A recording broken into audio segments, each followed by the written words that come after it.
Allez tout le monde, je vous retrouve aujourd'hui dans cette nouvelle vidéo YouTube qui va être mon update lecture du mois de janvier et février. Donc là je vous explique ce qui vient de se passer. J'ai dû retourner la vidéo et donc du coup quand je l'ai tournée la première fois, je me suis rendu compte que l'update va être très court. Donc je vais pouvoir faire une intro très longue sur toutes les choses qui ont changé entre la publication de la dernière vidéo et celle-là. Premièrement, ça ne va pas concerner les lectures que je vais vous présenter dans cette deuxième lecture parce que ça a commencé lors de ma troisième lecture de mars. Donc voilà. En fait, ce qui s'est passé, c'est qu'après ma troisième lecture de mars, donc qui a été À tous les cœurs que j'ai brisé de Laura S. Wild, j'ai décidé de vous faire des chroniques écrites sur Insta, donc à Booksta. En fait, donc j'ai créé ce compte, etc., qui s'appelle Ali-N-Books. Voilà, donc du coup, je vais pas faire les chroniques écrites des lectures là. Je vais commencer avec À tous les garçons, À tous les cœurs que j'ai brisés, pardon. Donc du coup, c'est de À tous les cœurs que j'ai brisés jusqu'à voilà, vous avez vu par exemple les deux premières lectures que j'ai fait de mars. Je les ai pas faites encore. Est-ce que je vais les faire ou pas? Je ne sais pas. Je verrai par la suite. Mais en tout cas, voilà.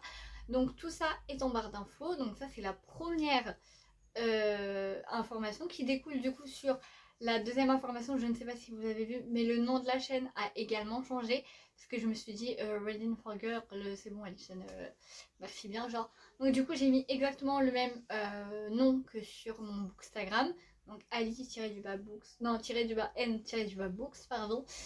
Voilà, et autre chose qui a changé aussi dans l'AD de la chaîne, c'est, vous avez vu, les miniatures. J'ai changé les couleurs en fait de la chaîne. Donc du coup voilà, maintenant on est plus sur du violet foncé parce que j'adore le violet. Je pense que c'est voilà. Bon là mes draps sont rouges parce que j'alterne entre le rouge et le violet. Très intéressant, on s'en fout de ta vie. Mais bref, voilà, ma couleur préférée c'est le violet. Au cas où. Donc voilà, donc il y a ça. Sinon les descriptions aussi ont changé. Donc si vous allez voir, il y a toujours mes informations personnelles. Bon, presque, on a mon prénom, mon âge et avec quoi je filme, hein, c'est pas non plus oufissime, mais bref. Ensuite, on a les réseaux sociaux sur lesquels on peut me trouver, donc les deux comptes Insta, du coup, mon Booksta et le compte Insta des citations que j'avais déjà depuis 4 ans. 3 ans pardon, presque. Mon Goodreads, pareil, que j'ai renommé Ali-N-books. Et mon TikTok qui pour l'instant n'a pas de vidéo, mais je vais essayer de me lancer sur BookTok aussi, on verra si j'y arrive, ok. Voilà. Donc je pense que cette intro est finie. Enfin oui, cette intro est déjà un peu longue, donc voilà. Enfin un peu longue, elle dure 3 minutes, ça va, c'est pas non plus officine, mais voilà, j'espère que la nouvelle DA de la chaîne, les couleurs elles vous plairont. Je suis désolée au niveau des miniatures, je suis pas très bonne par exemple, j'arrive pas à prendre des photos de moi quand je tourne la vidéo. Enfin vous savez, des captures d'écran au moment où je tourne la vidéo pour faire après une belle miniature. Je me dis que des miniatures comme ça, déjà de 1 c'est pas trop connu, enfin c'est pas trop genre entre guillemets pas connu, ouais, c'est pas trop démocratisé, enfin commun, voilà, je cherchais le mot, pardon. Donc je me dis à chaque fois qu'on voit des miniatures comme ça, paf, on sait que c'est moi quoi. Je me dis, c'est. Enfin, vous voyez. Et donc, par contre, la prochaine fois, si un jour je change les codes couleurs de la chaîne, je repartirai pas sur toutes les vidéos parce que là, toutes les miniatures, elles m'ont pris une après-midi plus une matinée entière. Non, un morceau d'après-midi plus une matinée entière. Donc, non, c'est. Voilà. Et chose que j'ai oublié de vous dire aussi, en bas de mes réseaux sociaux sur lesquels on peut me suivre, dans la description, sur toutes les vidéos, parce que pareil, j'ai fait toutes les vidéos. Donc de la première jusqu'à maintenant, vous avez les chapitrages, donc avec les titres de livres desquels je parle, etc. Patati patata, comme ça met là sur la barre YouTube à quel moment on est de la vidéo. Donc au pire, si vous avez des livres dont ça vous intéresse pas, vous pouvez passer. Cette intro qui dure 1000 ans prend enfin fin. Voilà. Et on va pouvoir commencer cette update lecture. La première lecture que j'ai lue au mois de janvier, du coup, c'était À nos cœurs battants d'Emma Green, le spin-off de Ce qui nous rend vivants. Dans cette histoire, dans ce tome-ci, on va suivre Roméo, qui est le frère jumeau du prota du tome 1, qui s'appelait, je sais plus comment, je vous avoue. Roméo, il faut savoir qu'il est sapeur-pompier. Voilà, donc pour ceux qui suivent, par exemple, dans Ce qui nous rend vivants, on était très Grey's Anatomy vibes, et là on est très Station 19 vibes. Donc voilà, et Roméo, donc il fait sa vie de pompier et tout, il est un peu... Enfin voilà quoi, en plus il a enfin trouvé sa voie, etc. Enfin, il est pas heureux, enfin si, il est heureux, voilà quoi. Et en fait, ce qui se passe, c'est que son ex revient dans sa vie. Son ex, Maxima, dit Max, qui est, en plus d'être son ex, pour vous faire le topo, pour être sûr, c'est la meilleure amie de son frère jumeau. Voilà, donc c'est la meilleure amie de son frère jumeau. Ils sont jumeaux. Je sais même plus si ils sont jumeaux, ça se trouve, ils sont pas jumeaux. Bref, je sais pas dans ma tête s'ils étaient jumeaux, mais là, je viens de me dire, ça se trouve, ils sont pas jumeaux. Bref, donc c'était la meilleure amie de son frère. Et du coup,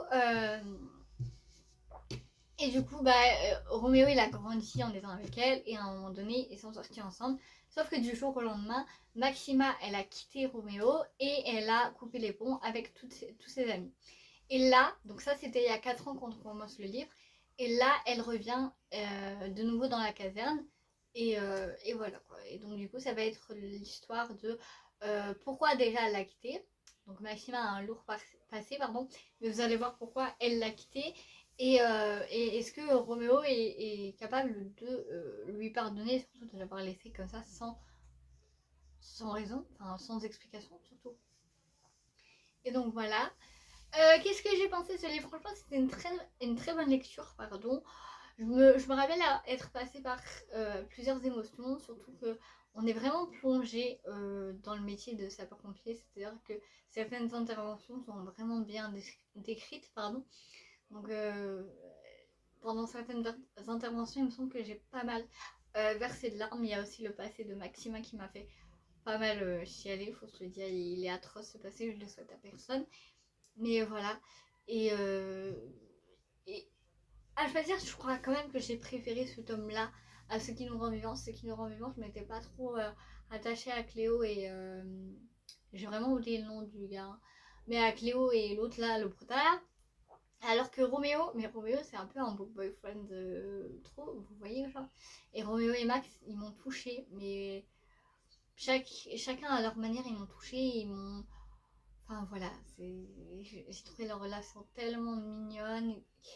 Enfin, malgré tout ce qui a pu se passer entre eux, malgré les cicatrices de chacun, ils ont réussi à s'élever et je trouve ça magnifique. Voilà, donc franchement, si vous n'avez pas trop aimé Ce qui nous rend vivants et que vous hésitez à lire À nos cœurs battants, c'est ça? Ouais, je crois que c'est À nos cœurs battants. Bah lisez-le parce que moi personnellement j'ai préféré le tome 2 au tome 1. Ensuite ma deuxième lecture du mois de janvier c'était le tome 1 de la troisième génération de Briard, donc la saga Campus Raillerie, écrite par Elle Kennedy, qui est comme je le disais la troisième génération de hockeyeurs de Briard. Donc la première c'était Off Campus, la deuxième c'était Briard Université et là c'est Campus Raillerie. Dans cette histoire, on va suivre Gigi Graham, qui est la fille du book boyfriend par excellence, aka Garrett Graham, et d'Anastasia. Non, pas Anastasia, qu'est-ce que tu racontes, Aïssel? De Anna, j'ai plus son nom de famille, mais voilà. Donc voilà, donc on va suivre Gigi, la fille de. Enfin bref, vous avez compris quoi. Et donc Gigi, qu'est-ce qu'elle fait? Elle est dans les pas de son père, c'est-à-dire qu'elle joue au hockey et que c'est l'une des meilleures joueuses de hockey de son équipe, si ce n'est la meilleure d'ailleurs. Voilà, donc là, elle, tout ce qu'elle veut, en fait, elle s'en fout de tout. Elle, tout ce qu'elle veut, c'est juste remporter une coupe de hockey là. Je sais plus c'est quoi le nom de la coupe, mais elle veut remporter le prix le plus important du hockey. Genre, elle vit hockey, elle dort hockey et elle fait tout ok, genre elle se lève à je sais pas quelle heure pour aller faire des entraînements. Bah, vous voyez Gareth dans The Deal, et bah Gigi c'est pareil. Donc voilà, et à côté de ça, on va rencontrer Luke Ryder qui est aussi genre de hockey. Et je vous avoue que je me rappelle plus trop pourquoi ils vont se rencontrer. Je pense que il me semble que Luke et bah déjà ça c'est sûr, Luke Ryder est fan de Gareth Graham et du coup il veut, je crois, intégrer son camp de vacances, enfin son camp d'été de hockey là. Il veut l'intégrer et du coup pour se faire bien voir de Gareth, il va se rapprocher de Gigi. Voilà, comme ça il se dit si je suis pote avec la fille de Gareth Graham là, c'est sûr c'est sûr, je peux être pris quoi. Enfin, il faut que je me fasse bien voir de lui quoi. Donc du coup voilà, et bon finalement, je sais plus s'ils vont faire semblant d'être ensemble. Je crois pas qu'il y a de fake dating, je me rappelle plus. Mais bref, en tout cas voilà, ils vont se rapprocher, patati, patata, enfin bref. Après, en soi, c'est pas le résumé en lui-même qui est important. Je pense que le plus important c'est de retrouver la vibe, parce que Elle Kennedy, elle sait mettre dans ses romans les fan family, le hockey, enfin voilà. Si vous avez aimé les campus, si vous avez aimé les Briards, je vois pas pourquoi vous n'aimerez pas les campus Raillerie. Parce que c'est la même sauce, entre guillemets, c'est juste les personnages qui changent. Et voilà, l'histoire qui change aussi. Mais le fond et la vibes restent la même, donc voilà. Par contre, rien à voir avec l'histoire, mais moi j'ai été un peu déçue d'un truc. Quand j'ai appris que le tome 1 et le tome 2 n'étaient pas du tout sur des enfants des protas initiales. C'est-à-dire que là, le tome 1, c'était sur le digigramme. Je me suis dit, peut-être le tome 2, ça va être sur, je sais pas, un enfant de Logan et Grace, par exemple, ou alors un enfant de Jean et Ali, ou alors la fille de Tucker et Sabrina, qui sait. Et en fait, non, pas du tout. Il n'y a que sur ce tome-là que la protagoniste est la progéniture d'un des couples de la série initiale. Et en fait, je trouve ça un peu dommage dans le sens où ça a été quand même un argument, si ce n'est l'argument principal, quand ils ont fait la promotion de cette saga, parce que je crois qu'il y a 3 tomes, donc je vais dire saga. Quand ils ont fait la promotion de cette saga, ça a été l'un des arguments principaux, je trouve. Donc le fait que ça concerne seulement le tome 1, moi je suis un peu déçue quand même, je vous avoue. Euh, Là, je sais qu'avec Gigi, avec Gigi dans le tome, je sais qu'à un moment donné, on voit Dean, Logan et Tucker, il me semble, ou alors il y en a un des trois qu'on voit plus, mais je sais plus c'est lequel. Je sais qu'à un moment donné, on les voit, qu'elle les appelle tonton et tout, c'est trop mignon. Mais je trouve que, désolée, peut-être c'est parce que je suis amoureuse de la saga initiale, mais je trouve qu'on les voit pas assez. Et le fait que les autres tomes ne soient pas sur une de leurs progénitures, ça me chafouine un peu parce que justement c'était le truc pour lequel j'avais vraiment envie de lire ça quoi. Mais bon après au-delà de ça, comme je vous dis, la vibe c'est toujours un peu la même. Les romances de hockey, j'adore ça. Donc voilà, quoi qu'il arrive, je suis quand même cliente. Mais il y a ce petit bémol qui me chafouine un peu quoi. La deuxième lecture de mon mois de janvier, ça a été Meurtre mode d'emploi de je ne sais plus qui, je vous avoue, parce que j'ai oublié de faire le tableau récapitulatif, donc du coup là je suis sur Goodreads, et en plus mon ordinateur vient de te mettre en veille, donc je ne sais plus qui a écrit le livre, mais de toute façon vous avez la couverture qui est juste ici. Dans cette histoire on va suivre Pita, qui, en fait ce qui s'est passé c'est qu'il y a un an je crois, ou deux, ou je sais plus, il y a quelques années en arrière, il y a une fille de son village qui est retrouvée morte. Elle est retrouvée morte. Et la police, en fait, le premier suspect qu'ils ont suspecté, merci Alison, c'est logique, la première personne qu'ils ont suspecté plutôt, c'est le petit ami de celle-ci. Je vous avoue que les protas, j'ai oublié leur nom à part Pita, donc vous allez vous débrouiller, d'accord. Le petit ami de celle-ci. Et en fait, au moment où lui, il a compris qu'il était suspecté par la police, et en fait, la veille du moment où il allait être arrêté, il s'est suicidé. Et du coup, pour la police, c'est clairement un aveu. Enfin, c'est clairement un aveu. Pour eux, du coup, c'est la culpabilité qui l'a poussé à se suicider. Et donc, du coup, voilà. Et donc, la police, elle a fermé l'enquête. Pour eux, elle est actée, l'enquête, vous voyez ce que je veux dire. Et donc, du coup, la famille du petit ami de la victime, elle se fait bolos partout, par tout le village, quoi. C'est devenu les parias du village. Et en fait, Pita, elle est persuadée d'une chose, c'est que euh, c'est pas lui qui l'a tué, quoi. C'est quelqu'un d'autre. Elle a été tuée par quelqu'un d'autre que son petit ami. Et du coup, elle va profiter elle va profiter du fait qu'elle a un TD de fin d'études à faire, ou je sais plus trop, TPE je crois, ou bref, je sais plus. Elle a un truc à faire de fin d'études, de fin d'année à faire, et donc du coup elle va profiter de ça pour reprendre l'enquête du début. Genre la meuf elle a cru, elle était policière, mais bref, elle va profiter de ça pour reprendre l'enquête du début, et elle va aller s'aider du frère du suspect. Vous voyez ce que je veux dire? Donc du coup, ensemble, ils vont retracer les dernières heures, voire même jours, semaines de la victime. Elle va reprendre les témoignages de personnes qui n'avaient même pas témoigné avec la police à ce moment-là, voilà. Et, et voilà, ouais, elle va voir si le suspect était vraiment le suspect ou si malheureusement du coup il s'est suicidé pour rien, entre guillemets. Donc, qu'est-ce que j'ai pensé de ce livre? Franchement, j'ai bien aimé en soi. Pendant ma lecture, j'ai bien aimé. Mais après avoir lu, je me suis rendu compte que c'était pas non plus une lecture très impérissable, quoi. Je l'aurais pas lu, ça aurait pas changé ma vie. Vous voyez ce que je veux dire? Enfin, justement, en le lisant, ça n'a pas changé ma vie. Et je l'aurais pas lu, ça n'aurait pas du tout changé ma vie. Vous voyez ce que je veux dire? Après, évidemment, quand on lit, au moment de la lecture, c'est quand même une bonne lecture. J'ai pas soufflé au moment où je lisais et j'ai pas non plus lu parce que je devais lire. Parce que c'était un livre pour le challenge. Je me suis pas forcée à le lire non plus, vous voyez ce que je veux dire? Je voulais quand même voir le pourquoi du comment à la fin. Mais bon, c'est pas non plus, enfin voilà. Et après avoir lu ce livre, du coup, j'ai regardé la série. À choisir dans ces circonstances-là, je préfère quand même la série parce que bon, ça se regarde un peu plus vite, etc. Enfin voilà. Donc si vous avez vu le livre, allez voir la série. Je trouve que c'est quand même une bonne adaptation. Ils auraient pu faire mieux, mais c'est quand même une bonne adaptation. Et si vous n'avez pas lu le livre et que vous vous demandez si vous devez le lire, si vous aimez tout ce qui est thriller policier, attention, c'est quand même un thriller policier adolescent. Vous n'allez pas non plus avoir des rebondissements de fou malade pendant l'enquête.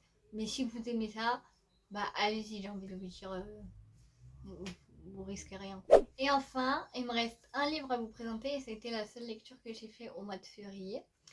Donc, en ce mois de février, j'ai lu le deuxième tome de la... au début, c'était une zoologie. Et il y a 2 jours, j'ai appris qu'il y a un troisième tome qui allait sortir, donc de la trilogie, du coup, on peut dire. Amour secret. Non, pas Amour secret. Amour solitaire. De base, Amour solitaire, c'est un compte Instagram qui a été créé par Morgane Hortin. Et si je me souviens bien, dans les débuts, juste elle postait des messages sur ses ressentiments amoureux, principalement, sur ses ressentis amoureux plutôt.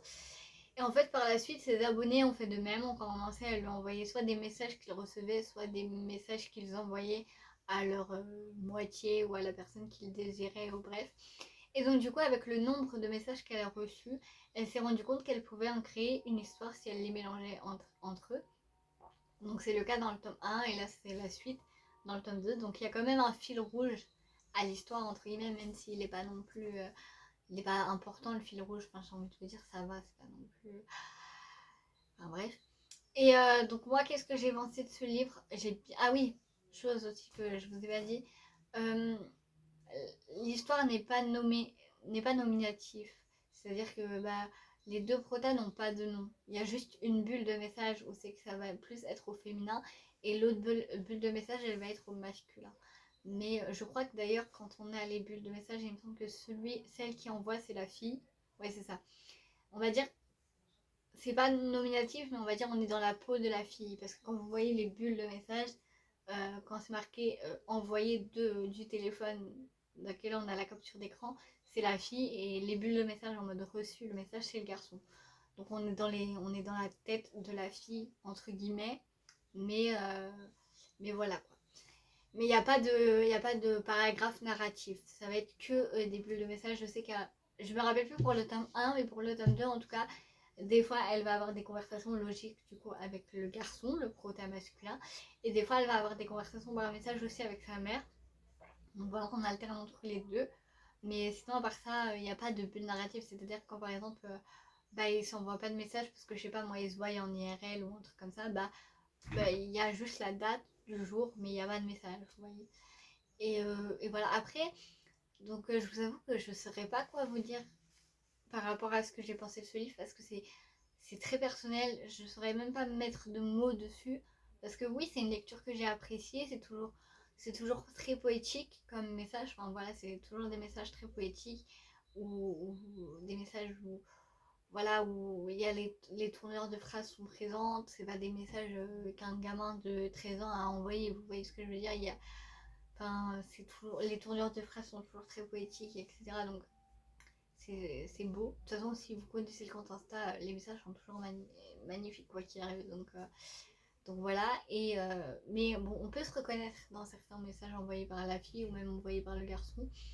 Donc voilà, donc si vous ne connaissez pas, de toute façon vous risquez rien parce que j'ai envie de vous dire, bah la lecture est très très rapide et de toute façon vous allez juste peut-être voir des trucs dégoulinants d'amour qui vont peut-être vous dégoûter, mais bon, moi personnellement la poésie des mots, le fait de pouvoir moi j'aime quand on j'aime quand on sert de la langue française du coup et des mots pour voilà pour enfin la langue française, je la trouve que c'est quand même une langue très enrichie en termes de vocabulaire, etc.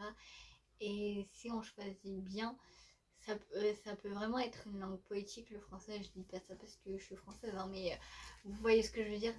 Je trouve la langue française très poétique quand le vocabulaire est bien utilisé. Voilà, cette lecture est à présent terminée. Je verrai ce que je coupe ou ce que je coupe pas, mais par rapport à l'autre d'avant, c'était un peu moins brouillon, je trouve. Donc voilà, donc je ne sais pas combien de temps il fera, peut-être 15 minutes ou peut-être 10 minutes, je ne sais pas. En tout cas, ça va sans doute être le BD de lecture le plus, ou l'un des plus courts de ma chaîne en tout cas. Sauf que je pouvais pas vous mettre le mois de mars parce qu'actuellement je suis à 5 lectures au mois de mars. Et sinon, le petit lecture il aurait duré 30 minutes. Donc je préférais faire janvier, février. Puis après début avril, je vous ferai mars. Donc voilà. J'espère que cette vidéo vous aura plu. Je vous fais de gros bisous et je vous dis à la prochaine. Bye.